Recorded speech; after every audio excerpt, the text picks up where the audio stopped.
Fox. My guest, Phil Cusick, knows all about the world of technology and having it at your fingertips. He covers it for Macquarie Capital. He's tracking a lot of the winners and some of the losers. Phil, good to have you with us. Thanks for coming in.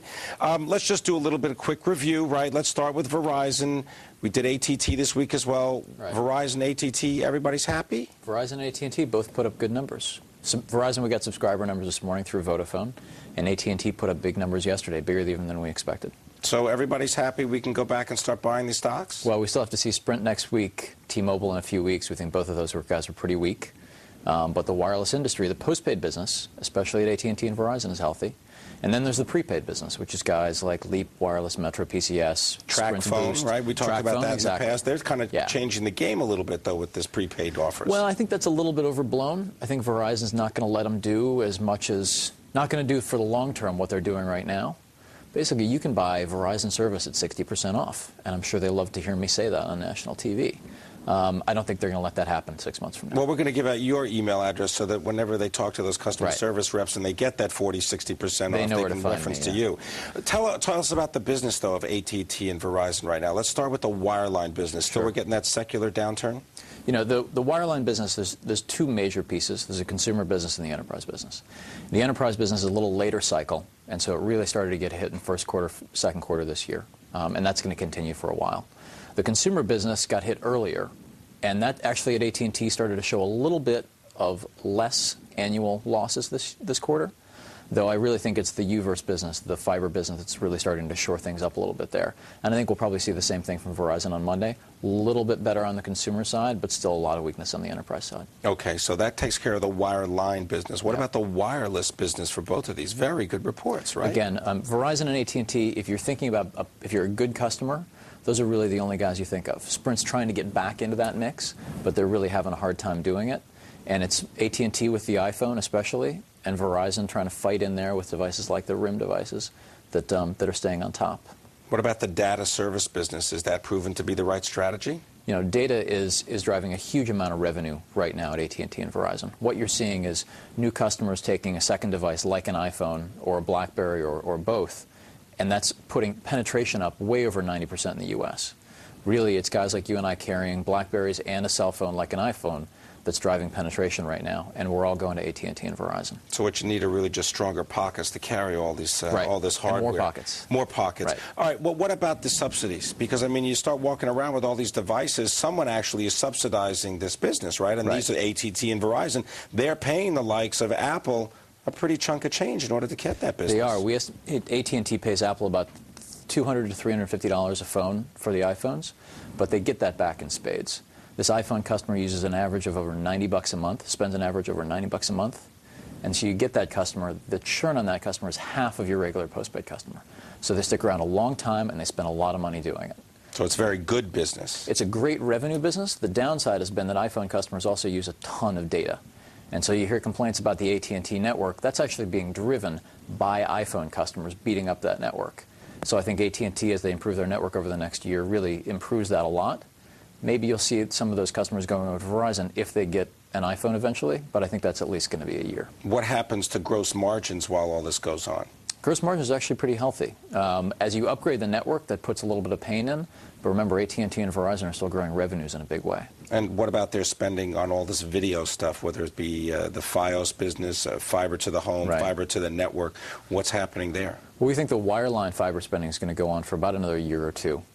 And then there's another year of, you're really going to see a lot of home devices, consumer spending devices, that's going to drive CapEx for another year.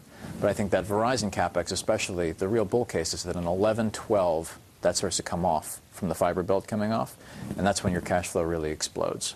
But Verizon right now, with about a 6 to 7% free cash flow yield, about matches its dividend yield, whereas AT&T has an 11% free cash flow and much more protection over your dividend yield. And what about upping the dividend? I mean, we just talking to Joe Keating. He likes both Verizon. He likes AT&T for their dividend paying ability. What's the outlook for the dividend? Do we see both of them raised their dividends last year.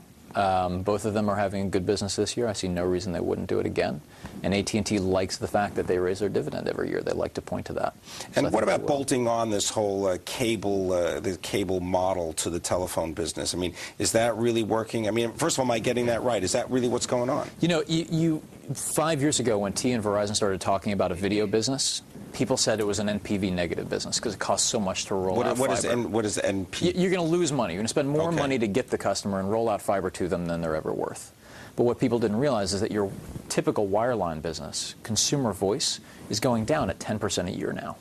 And if you didn't have this video business to come back, you'd just be ceding your entire business to Comcast and Time Warner. And T and Verizon aren't going to set up for that. And you think that the money that's spent on it now, how long does it take them to make it back? A long, long time.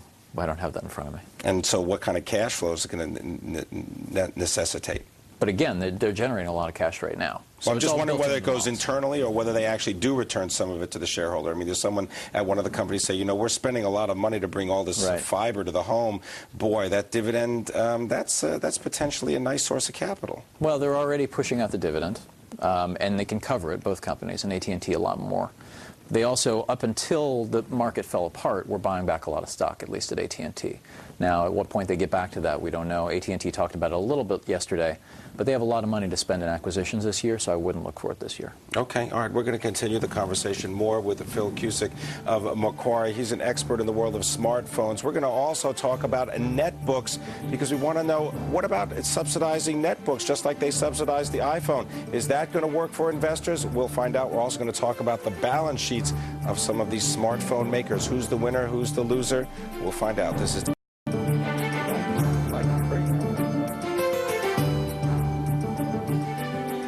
This is Taking Stock on Bloomberg. I'm Pim Fox. Headsets, smartphones, netbooks, the business of hardware and subsidies. Well, let's talk more. My guest, Phil Cusick of Macquarie Capital, expert in all things technology.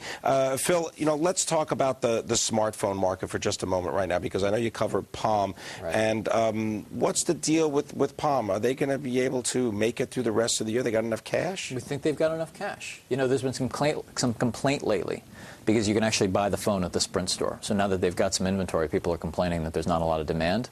But the thing that happened is that Sprint really didn't have advertising ramped up to the point where they had supply all of a sudden. So now over the next 2 weeks, you're going to see advertising ramping up from Sprint and Radio Shack and Best Buy. We really think that Palm's going to get hot again over the next 2 weeks. You like the stock? I like the stock. It's come off to about $14. We have a $20 target. What gets it to 20? I think you're going to see Verizon launching the device early next year. I think you'll see AT&T launching a device next year. They've already announced some Western European deployments, and I think that all those things are just going to keep it moving. All right, so you talk about all these devices that are going to be launched. You talked earlier about how we're going to have at least 2 different devices whenever we go anywhere right now.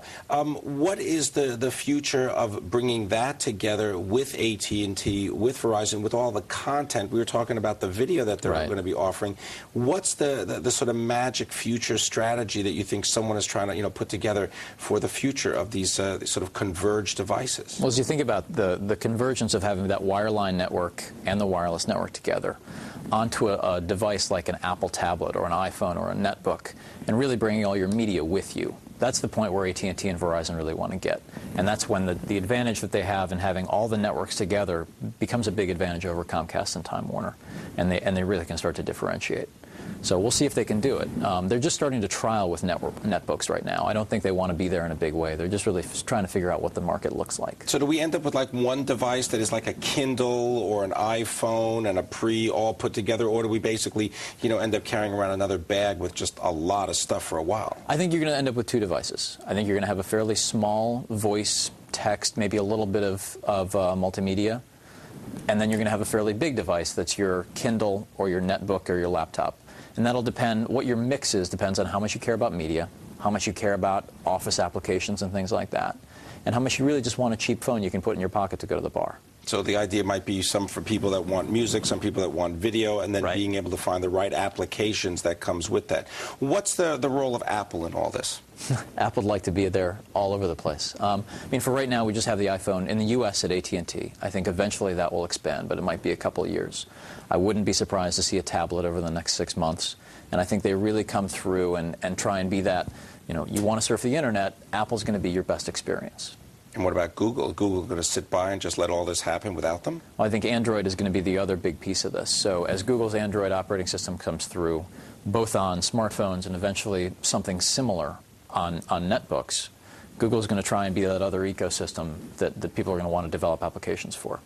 What's nice about the iPhone, though, is you think about 30 million devices out there that all look the same, all act the same, from a developer standpoint is really attractive. Makes it easier for people to write all those apps. Makes it really easy to write those apps. And they do a good job with discovery on the App Store and things like that.